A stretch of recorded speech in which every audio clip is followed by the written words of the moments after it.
থানায় এসেছিলাম, পার্কস্ট্রিট থানায় কথা বললাম যে আমরাও চাই ফুটপাত পথচারীদের জন্য থাকুক, পরিষ্কার হোক, কিন্তু যেভাবে তার একটা মানবিক মুখ রাখা উচিত, একদম মানবিক মুখ রাখা উচিত। যেভাবে একটা গরিব মানুষ, সে তো নিজের ইচ্ছায় আর গরিব হয়নি। মহিলা যা বলেছেন তার সত্যতাও যাচাই করা উচিত, যে উনি পাঞ্জাবের, ওনার নাম সীতা, ওনার বিয়ের পর নাম হয়েছিল রশিদা, এখন বিপদে পড়ে গেছেন, সব ছেড়ে ছুড়ে ফুটপাতে থাকতে হচ্ছে মেয়ে আর নাতনিদের নিয়ে। পুলিশ এর আগে ওদের একটা বাচ্চাকে ভালো হোমে দিয়ে একটা বাঁচিয়েছে, পুলিশের পক্ষেই বলেছেন মহিলা। তো আমরা অনুরোধ করলাম যে ওখানে মহিলা একটা অভিযোগ করলেন যে পুলিশের একজন গিয়ে বলেছেন যে মেরে তুলে দেবো, এখনই ভাগ যা, নেই তো ডান্ডা মার্কার উঠায়গা। আমরা বললাম একটু মানবিক মুখ দেখান, আমরাও চাই ফুটপাত ক্লিয়ার, কিন্তু একটা গরিব মানুষ, সে তার মেয়ে নাতনিকে নিয়ে আপনি মেরে তুলে দিলেন, তাকে তো আর একটা কোথাও গিয়ে বসতে হবে, কোথায় যাবে?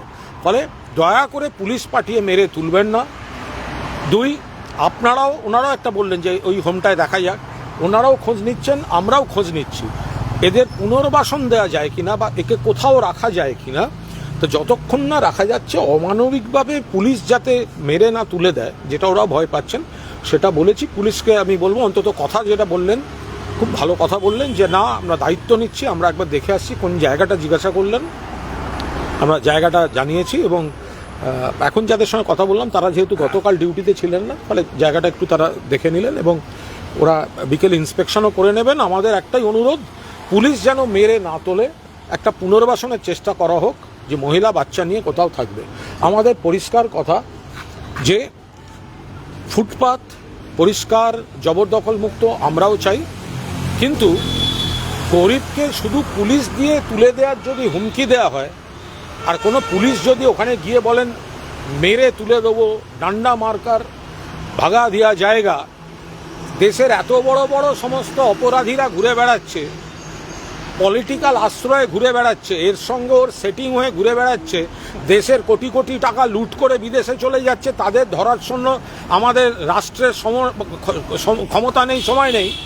রাষ্ট্র পুলিশকে নামাচ্ছে ফুটপাতে, বাচ্চা নিয়ে একটা মা দুধ গরম করছে, দুধ গরম, তাকে উচ্ছেদ করার জন্য রাষ্ট্রশক্তি ব্যবহার হচ্ছে। আমি আশা করি পার্কস্ট্রিট থানা তাদের কথা রাখবেন, পুনর্বাসন ছাড়া কোনো বলপ্রয়োগ ওদের উপর করবেন না। একটা অন্য প্রশ্ন, কলেজে কলেজে বিজেপির বিধায়ক সাংসদরা রয়েছেন, এটার বিরুদ্ধে কথা বলছেন এনসিপিআই এর সাংসদরাও?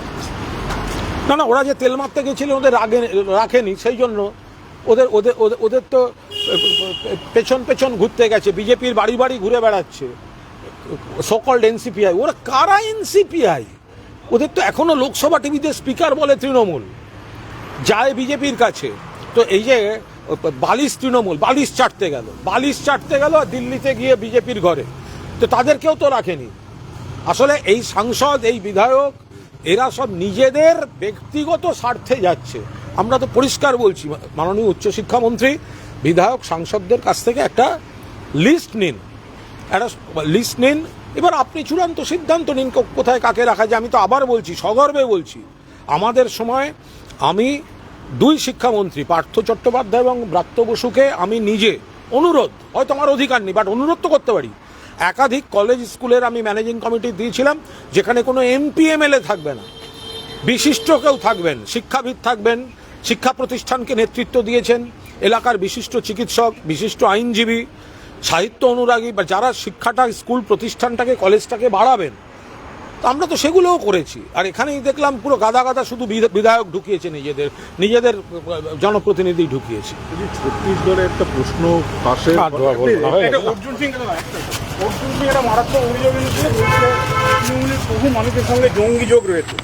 পশ্চিমবঙ্গকে মমতা ব্যানার্জি সরকার সেফ প্যাসেজ বানিয়ে দিয়েছে, আর এই সেফ প্যাসেজের জন্য খারিজি মাদ্রাসা তৈরি হয়েছে। নিশ্চয়ই কোনো ইনপুট রয়েছে, তিনবার স্বরাষ্ট্রমন্ত্রী এসেছেন, সামথিং রং। অর্জুন সিং যদি এত কিছু বলে থাকেন, দেখুন উনি এতবার বিজেপি করেছেন, এতবার তৃণমূল করেছেন, এইসব ব্যাপারগুলো, তাছাড়া বেশ কিছু অস্ত্রের ব্যাপারেও ওনার জ্ঞান, উনি বিশেষজ্ঞ, ওনার জ্ঞানকে আমরা অত্যন্ত গুরুত্ব দিই, সম্মান করি বেশ কিছু অস্ত্র প্রয়োগের ব্যাপারে। তো ফলে ওনার অভিজ্ঞতা থেকে যেটা হবে সেটা তো আমরা বলতে পারবো না। দুই, আজকে কেন্দ্রীয় সরকারও ওনার, রাজ্য সরকারও ওনার যদি কোনো অভিযোগ থাকে, কারোর কোনো খারাপ লিঙ্ক থাকে, কিছু থাকে, ওনারা সরাসরি ব্যবস্থা নিন না, অ্যারেস্ট করুন না, তদন্ত করুন না, শুধু এইরকম কাদা ছড়ার মতো হাওয়ায় কথা বলে লাভ কি আছে?